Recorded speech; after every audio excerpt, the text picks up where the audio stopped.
Brought to you from historic Studio L, it's the ECHORIFT Show, your pop culture lightning rod. Each episode we bring you the best in comics, movies, television, books, fast food, and anything else our producer can think of. I'm Don, co-creator, writer, and colorist for ECHORIFT Comics. And today, folks, I am alone. I have no help here. It's been very weird here around the offices at ECHORIFT Productions, and let me tell you, yesterday took the cake. So we're having our weekly staff meeting, and it's Mike and Hans and I. And Hans, who I guess he took Monday off, like we didn't see him around, or maybe he was too angry to come to work. I'm not sure, but he starts screaming and yelling and laying into us about the Godzilla episode, and he's really upset that we spoiled the whole season 2 concept, the evolution of the show. He's upset that we broadcast it. He's upset that we recorded it. He made us take the video down, and he was just carrying on and carrying on. Now, to recap, Hans explained to us that we're spending too much time making podcasts and not enough time making comics. And he didn't say stop doing a podcast. No. We have to keep doing a podcast. And that's good because Mike and I love making podcasts. What we have to do is we have to draw more comics. And we have to get video involved because somewhere along the line in like the Wall Street Journal or whatever it is he reads, as if he reads the Wall Street Journal, he says that YouTube is the future and we need to be on YouTube and just figure it out and get it done. So Mike and I we picked up some equipment, we hit the budget, we picked up some equipment so that we could record this way, and we tested drawing and talking, and it's going to be a different way of broadcasting for us. And we decided to share it with the audience. So we released that, season 2, episode 0, where we talk about Godzilla. And he was unhappy with every bit of it. He didn't like the audio quality. And we said, listen, we're working on it. We know, we weren't really happy either. And already it sounds better. And he wasn't happy with some of Mike's lighting decisions. So anyway, this starts, and it's Tuesday morning. I haven't had my coffee. I don't know if Mike's had his coffee. It turns into a shouting match. Everybody's yelling at each other. Everybody's talking at the same time. And then all of a sudden, Hans just squeals. I mean, this high-pitched keening, like something out of the Dark Crystal. He squeals. We both shut up and look at him, and he says that he's out of here in that dumb voice of his. I'm out of here, or however he talks. And he says he's going on an Outback. And I'm thinking it's early for lunch. And then it struck me that maybe he meant walkabout. I don't know. But he said he needed to go on an Outback and it had to be taken care of. And we weren't going to be able to get anything done with this show until he got the time to collect his thoughts. And he stormed off. So Mike went after him as usual because I don't tend to have the patience for that. Mike's the peacemaker in our group. And I haven't seen either of them since. I mean, nothing. I've been texting Mike, and Mike's not the best with technology. I mean, he loses things, and he doesn't know how to use some technology, or he just, I don't know, but he responds to text generally. He's not responding, and I don't know where he is. But the show must go on, and I don't know when they're going to be back either. I mean, I don't know what going on walkabout means. It's some kind of dream quest. I don't know if there's peyote involved. I don't know what's going to happen, but they're gone. So for now, it's me. I'm going to talk about Uncanny Avengers before this episode's over. I'm really excited about that, but I'm really surprised and confused about where we're at. So, I mean, we teased it a little bit, but the show is going to evolve. I mean, the ECHORIFT program has been on for 2 years now. We've done over 230, 240 episodes because even though they're numbered, I think this is number 225, we've actually done more episodes than that. We weren't numbering them always according to, strict ordering numbers. And we're looking to do something a little different. So what we're going to do is we're probably going to shift into a mode that is more about us making comics. And it's going to still have the elements of the show that we think you enjoy. I mean, based on downloads and based on feedback we get, you enjoy hearing our thoughts on things. So we're going to continue to have topics. Every episode will continue to be about something. It'll be about a movie. I mean, in the summer, it's going to be about a lot of movies because that's what we do in the summer. We go see movies. And I would imagine in the off season, it's going to end up being more about comics.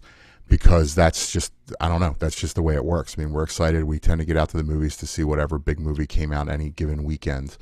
And that's what we're going to talk about. But we're going to be drawing at the same time. And we're going to be doing one episode a week. Now, in the new format with the one episode a week, though, the episodes will be a bit longer than we do now. We're not going to pull the tail out of it. We're big believers in keeping a show, keep them wanting more, keep a show to a length that is, we feel like we didn't run out of things to say, and that we didn't feel like we took too long. So we'll probably set a hard stop at an hour. And you'll be getting the same amount of ECHORIFT from us as you get now, but we're going to be releasing once a week, and it'll be on the one subject. But I would imagine as we're drawing, Mike and I used to do this years and years ago. We used to do, we worked on a role-playing game, and we illustrated it with something like 230 illustrations, and we shared a house. It was before I was married. And we would sit and draw. We watched the whole Evangelion. However, it's like 4,000 volumes, and each videotape was 3 hours long. But we watched through that, and we watched Doctor Who episodes and Star Trek Next Generation, and we just talk. And I'm kind of looking forward to that. I think it's going to be fun to return to that and get a taste of that again. I mean, life moves on, and you don't get to do those kind of things like you used to. You can't spend a Saturday. You know, I would wake up on a Saturday morning, brew a pot of coffee, set up in the living room, and I would just draw, and he would too. And then sometime we would run out and get lunch and come back and then draw some more, and then we'd go out at night and go see a movie.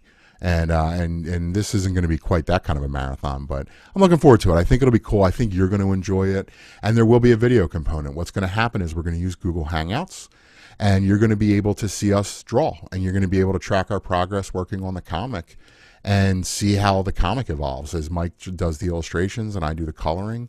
And I think it's going to be really, really cool, and we're both really excited about it. All the details aren't worked out, and maybe some of the things I said won't happen, but that's our goal. That's what we're shooting for. We're still working on the technology. We're very analog. We've been using mixing boards and condenser mics, or not condenser mics, cardioid mics, and only recording on a computer. Now we're going to be, probably we're going to need to use USB mics, and we're going to be using Google Hangouts and webcams and screen sharing and all kinds of stuff we haven't done before. So if Mike ever gets back, and I'm confident he will, but I don't know when that's going to be, we're going to work out those details and do the show. So what I did was I put out the call, and I went to two of our dear friends, personal friends and friends of the show.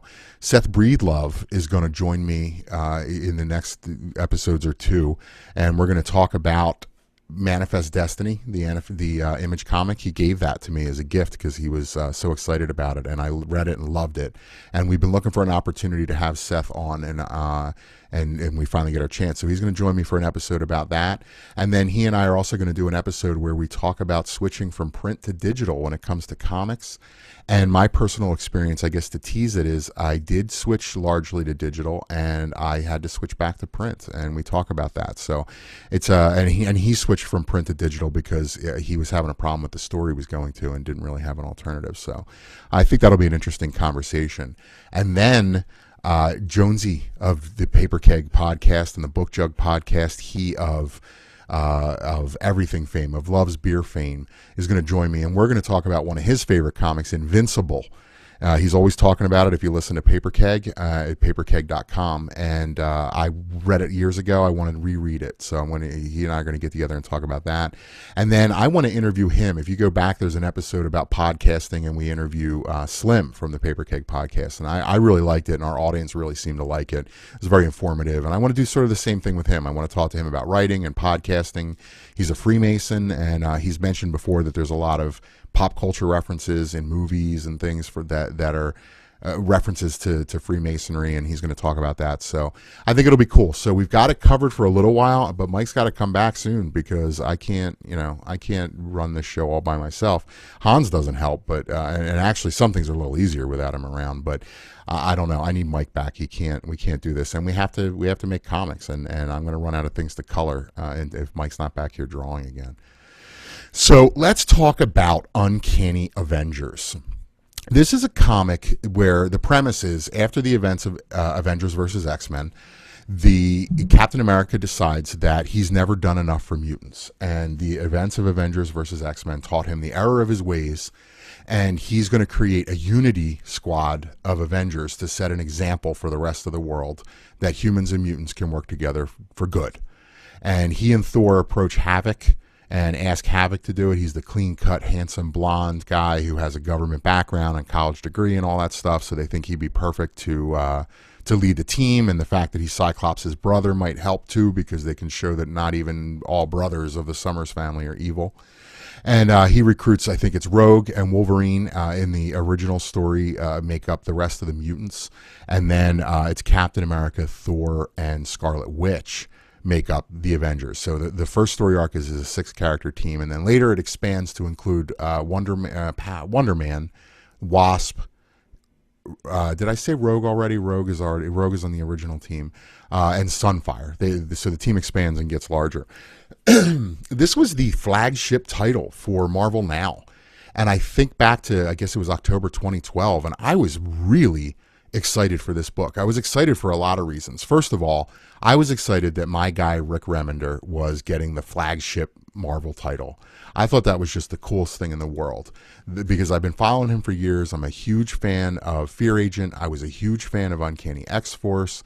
I even liked his Secret Avengers stuff. No one talks about it. It's like it never happened. And I know that book was really just sort of running out the clock until the Marvel Now thing, and it did get canceled and restarted at that time. But I'm just a big fan of his work. So I was really excited that my guy, was getting the flagship title. And it came out, and I really, I enjoyed the first issue. But they, and one of the things I really like most about Rick Remender is I can tell that he's got to be near my age. I think I know that. I think he's even said his age. And I can tell that he was reading comics, and the same comics I read his whole life, because I see it in his work. He does this thing where he really interestingly combines stuff from the 80s and 90s into a modern sort of premise. Like, there's a lot, when you look at his team books like X-Force and Uncanny Avengers, there's this Claremont-ish element to the way he handles teams and how they work. The characters don't always get along with each other. There's budding romances and sexual tension. I think that's a hallmark of the X-Men that is ignored a lot, but it's soap opera. And then the other thing that Uncanny Avengers really latches onto is it's a big story. I mean, it's a big story. Fall of the Mutants, Inferno, big. I think that the story that occurs in these first 19 issues is as big as any of the Marvel events that you've seen. It's as big as Civil War. It's as big as AVX. There's some things that keep it from feeling that way, and I'll probably get to that before the end of this. But they're really big and ambitious stories. I think the problem with Uncanny Avengers, because one of the reasons I'm so excited about it is I dropped it. I stopped paying attention to it. John Cassaday was brought on for art, and that was exciting. I mean, everybody remembers Joss Whedon's Astonishing X-Men. Beautiful, gorgeous artwork. Is some of the best work of John Cassaday's career. Anyone who ever read Planetary, I mean, it's beautiful stuff. But Cassaday can't keep a schedule to save his life, and I'm really surprised that Marvel made the decision to pick somebody with that kind of reputation to lead their kickoff book. I mean, it was Uncanny Avengers, Superior Spider-Man, and All New X-Men, and Avengers. But no, Avengers came after the new year. That was in 2013. So it was really those three books. It was All New X-Men, which had the past X-Men coming to the present, and Superior Spider-Man, which had Doc Ock in Spider-Man's body, and the Uncanny Avengers. And Uncanny Avengers wasn't coming out. It was getting delayed and delayed. So I stuck with it through the first arc, and I liked the first arc fine enough. And then it's followed by 2 issues that are sort of standalone issues. And when you've read the 19, they're really important setup issues. It's as though Remender crafted that first storyline with the Red Skull as the setup for everything that would come. And he had 2 more points he needed to get across. And he did these 2 single issues. And then from that point forward, the story has been, so from issue, I guess, 8 to 19 now, and I know it's just the beginning of a story arc, so it's at least through 25 or so, is one big story.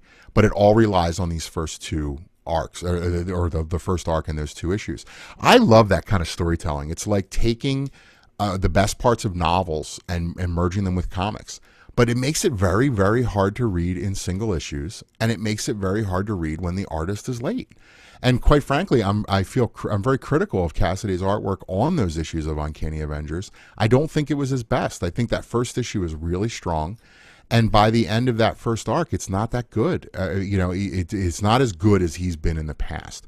And I understand we're talking about one of the best. So when I say not as good, we're not talking about, your average C-list DC Marvel artist who's up and coming or has been around forever and has never managed to get above C-list. John Cassaday is a legend in his own way, but I don't think his work on Uncanny Avengers was very good. Daniel Acuna takes over on regular art duties after some fantastic fill-in work by Olivier Coipel and McNiven, or is either McNiven and I think someone else, LaRocca. But so there's some fantastic fill-in art, but Daniel Acuna just does it perfect. There's something about Rick Remender's storytelling and Acuna's artwork. Same with Opeña. Like, these guys, they have a very dark style. It's a little rough and gritty. And who's the other one? Matteo Scalera. They're really Remender-ish artists. And I don't know how to think of it any other way. And it really fits. So in this first story arc, what ends up happening, and this is another thing that I really think is fantastic about Uncanny Avengers and Remender's writing. In this first story arc, the Red Skull, who cares how he exists? It doesn't matter. The Red Skull is alive and well, and he digs up the corpse of Professor Xavier, who was killed in AVX, and steals his brain. That's awesome, guys. I understand that that's not going to be for everybody, right? But it tickles me. Like, I feel like he's daring me. He's taking these Silver Age and older EC comics, sort of the living brain, the stuff you see on Mystery Science Theater, and presenting it as plot lines in a modern story, in a modern comic book that has a lot of modern storytelling techniques and a lot of modern sensibilities. But he's like, I don't care. Red Skull's going to steal Professor X's brain. And somehow, we don't know how, it doesn't matter, he's going to be able to use Professor X's brain to do things that Professor X can do. And it's awesome. And what ends up happening is Red Skull needs, of course, I guess it's not Jews now, it's mutants. So Red Skull wants to purge the Earth of mutants, and he's going to do it by manipulating the world into hating mutants, which I like because it goes back to that. You've really got to convince me. The movie X-Men Days of Future Past does a pretty good job of it.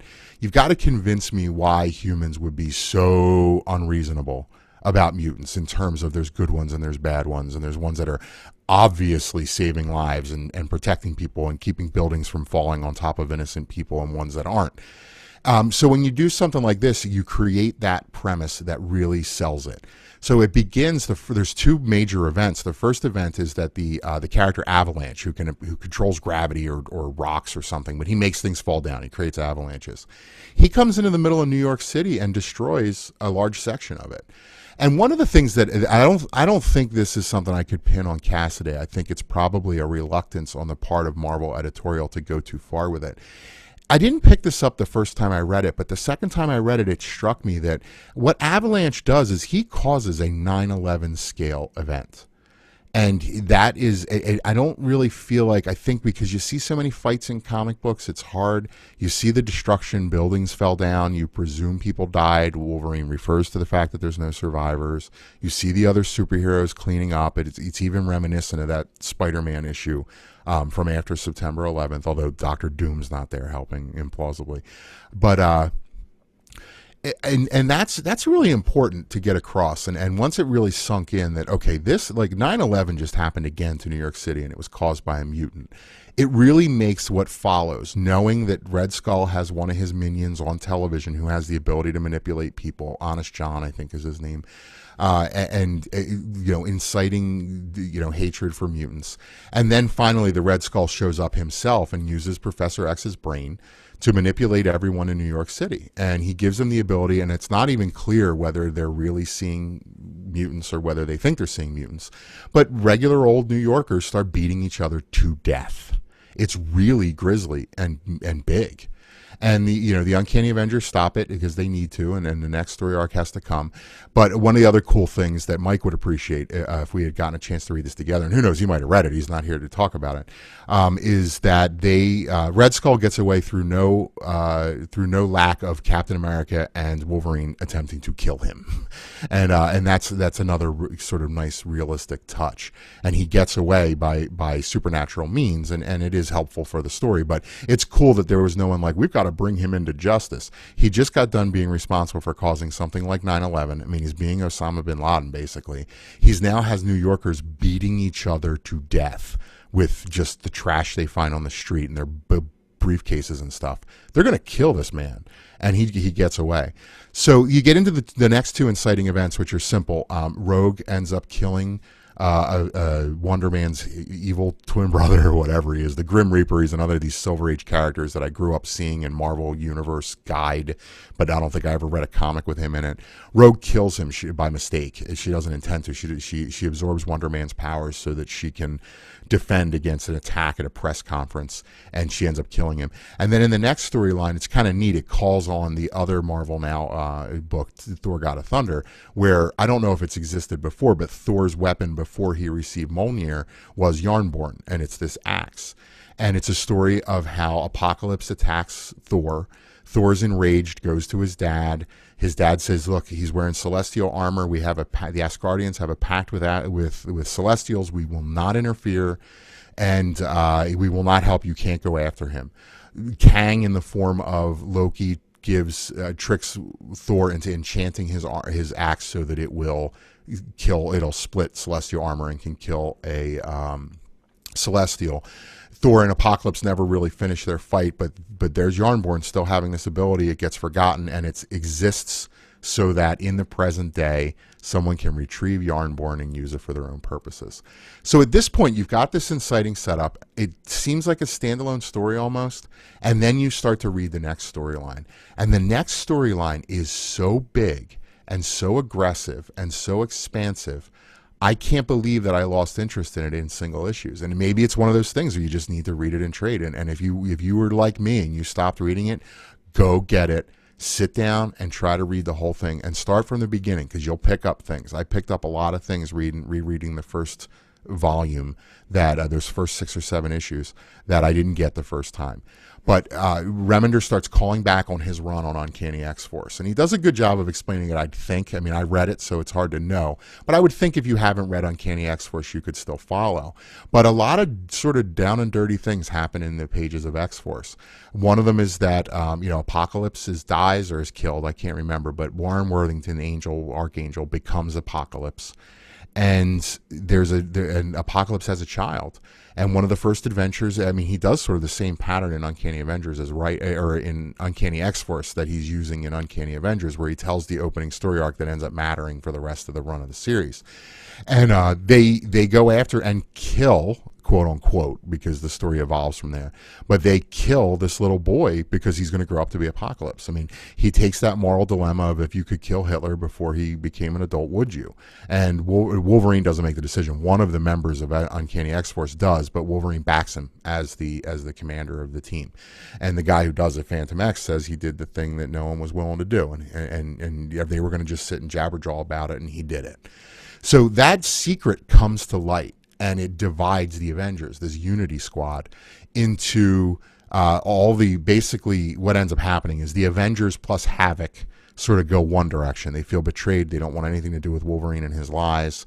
The mutants on the team plus Thor go with Wolverine. And so now it really isn't a Unity team anymore. It isn't an Avengers team. It's two groups. And the reason Thor goes is, in the wake of all of this, they find out that someone has come and killed a Celestial. A Celestial was called to Earth. It's too complicated to get into, and I don't need to tell you the story. But a Celestial ends up getting killed, and that's bad. That's like killing God. So everybody on Earth, the superheroes, the Avengers, the Tony Stark, the Agent Brand up in the Sword spaceship, they all know that hell's a-coming, because you can't do that. And Thor realizes then the only way someone could have done that is if they had Yarnborn, and Yarnborn is missing. So it kicks off this storyline where, from Uncanny X-Force, he introduces the Apocalypse twins. Again, real campy, maybe, but he makes you take it seriously. And it's two children of Warren Worthington Apocalypse that are twins. And one of them, I think, controls time. I forget what their powers are. It doesn't matter. And they have this grand plan where they're going to rapture all of the mutants off of planet Earth. And they're going to do it with Scarlet Witch's help. And which is a neat echo, because in the first story arc, again, because I'm not going to retell you the story, part of Red Skull's plan is to use Scarlet Witch to redo her No More Mutants thing that she did in House of M and wipe all the mutants off the planet. So Red Skull went after Scarlet Witch. Now the Apocalypse twins are going after her. And they're trying to convince her to voluntarily, they're not going to force her, and I don't think they can, or at least the way the story is written, to rapture all of the mutants off of the planet onto their starship, and their starship's going to leave Earth, and they're going to colonize a new planet, and that's where the mutants will live. And it is amazing because one of the reasons to fight this is Captain America is given a message from the future, and from Immortus, and I think Immortus and Kang are the same person, and I apologize for not knowing that detail, but I'm pretty sure they are, where the Kang from the future says, I can't get to your timeline, because Kang travels in time, because the Apocalypse Twins have this tachyon generator that's preventing time travel in and out of your era. If you don't stop them, it's going to mean the end of the world. And you have to stop the tachyon generator, which will allow me to bring an army to stop them, because you're going to need an army. And I don't want to get into details, but you get to a point by the end of that storyline, that Rapture storyline, where you're dealing with a Celestial headed toward Earth to destroy it. Exeter the Executioner is going to come and destroy the Earth because it killed a Celestial.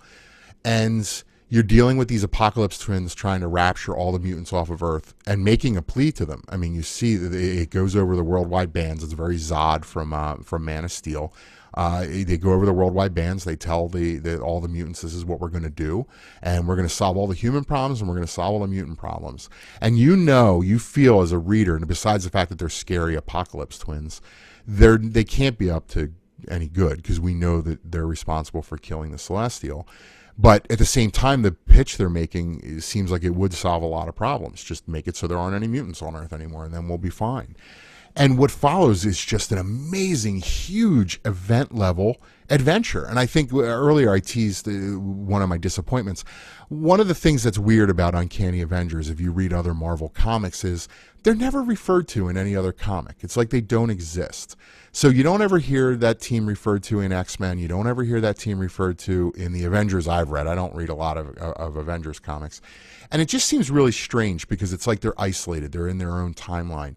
And a point comes when all of the heroes on Earth are defending the Earth, event style, like kind of like trying to defeat a phoenix.